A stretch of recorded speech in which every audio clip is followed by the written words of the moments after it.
ఫైనల్‌గా మనం ఎప్పటినుండో ఎదురు చూస్తున్న 'చావా' మూవీ అయితే తెలుగులో రిలీజ్ అవ్వింది. నేను వెంటనే మూవీ చూసి వచ్చి మీ అందరికైతే రివ్యూ ఇస్తున్నా. ఎవరెవరైతే డబ్బింగ్ బాలేదు అని చెప్పి ట్రోల్స్ అవి చేస్తున్నారో అవన్నీ ఉత్తి కలుపుతాలు మాత్రమే. ఒక్కసారి మూవీకి వెళ్లి చూడండి. మన హిస్టరీ గురించి తెలుసుకోండి. శివాజీ మహారాజు, సంభాజీ మహారాజు ఏం చేశారు ఏంటి అని. డబ్బింగ్ అయితే చాలా చాలా బాగుంది. గేట్ ఆర్ట్స్‌కైతే మనం సెల్యూట్ అయితే చెప్పుకోవచ్చు.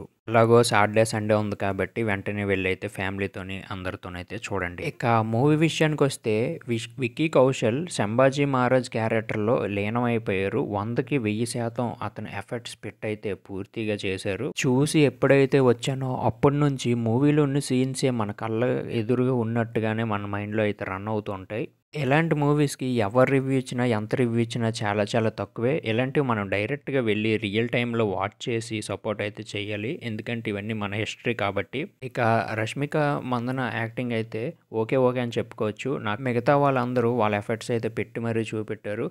కొన్ని ఎలివేషన్ షాట్స్ ఉంటాయి మూవీలో. అవైతే మనం థియేటర్ నుండి వచ్చిన తర్వాత కూడా మన మైండ్‌లో అవే రన్ అయితే అవుతుంటాయి. ఇక ఇలాగ ఫస్ట్ హాఫ్ అయిందన్నాక సెకండ్ హాఫ్ ఉంటది. సెకండ్ హాఫ్ 40 మినిట్స్ నార్మల్‌గా ఉండదు భయ్యా. మొత్తం అంతా గూస్ బంప్స్ వచ్చే సీన్సే.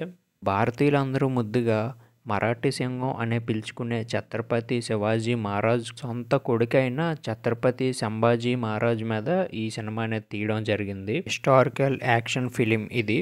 ఫైనల్లీ మూవీ అయితే చాలా బాగుంది. పవర్ఫుల్ అండ్ ఎమోషనల్ క్యారెక్టర్స్తోనే చాలా చాలా ఇంప్రెస్ అయితే అవ్వింది. ఈ మూవీలో కొన్ని డైలాగ్స్ ఉంటాయి. ఆ డైలాగ్స్ అయితే మాటలు తోటాల్లాగా వచ్చి గుండెల్లోనైతే గుచ్చుకుపోతుంటాయి. Finally go with your family and watch Chhaava movie in theatres.